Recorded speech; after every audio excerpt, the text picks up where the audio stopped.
Hello guys, நம்ம இன்றைக்கி என்ன பார்க்க போகிறோம்னா எள்ளு சாதம். வாங்க வீடியோக்குள்ளே போகலாம். ஸ்டவ் பற்ற வச்சு கடாய் போட்டிருக்கேன். கடாயில் வந்து 5 காஞ்ச மிளகாய் போட்டிருக்கேன். 1 ஸ்பூன் கடலைப்பருப்பு, 1/2 ஸ்பூன் மிளகு, 1/2 ஸ்பூன் ஜீரகம் போட்டிருக்கேங்க. இது எண்ணெய் ஊற்றாமல் செவுக்க வறுத்து எடுத்துக்கலாம். தீயாமல் வறுத்து எடுத்துக்கலாம். எள்ளு வந்து பிள்ளைங்களுக்கு ரொம்ப நல்லதுங்க, உடம்புக்கு ரொம்ப சத்து எள்ளு. இப்போ ஆற வச்சாச்சு. இப்போ எள்ளு வறுத்து எடுத்துக்கலாம். 2 பேர் தான் சாப்பிட்ற அளவுக்கு தான் பண்ணுறேன். எள்ளு 25 கிராம் தான் நான் போட்டிருக்கேன். வேணால் 50 100 போட்டுக்கலாம். 4 பேர் 5 பேர் சாப்பிட்றதா இருந்தால்.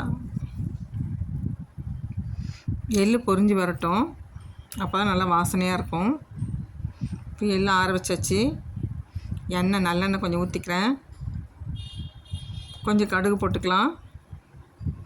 1 ஸ்பூன் கடலைப்பருப்பும் உளுத்தம்பருப்பும் போட்டுக்கிறேன். 2 ஸ்பூன் வேர்க்கடலை போட்டுக்கிறேன். 1 மிளகாய் கிள்ளி போட்டுக்கிறேன். கருவேப்பிலை இருந்தால் போட்டுக்கலாம், என்கிட்ட கருவேப்பிலை இல்லை. வேணுன்னா பெருங்காயம் போட்டுக்கலாம்.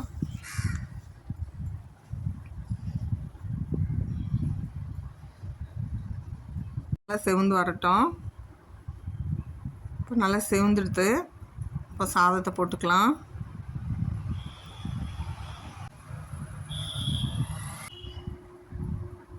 சாதம் போட்டாச்சு. எள்ளு பவுட்ரு பண்ணதையும் போட்டுக்கலாம். நல்லா கலந்து விட்டுக்கலாம். தேவையான சால்ட்டு போட்டு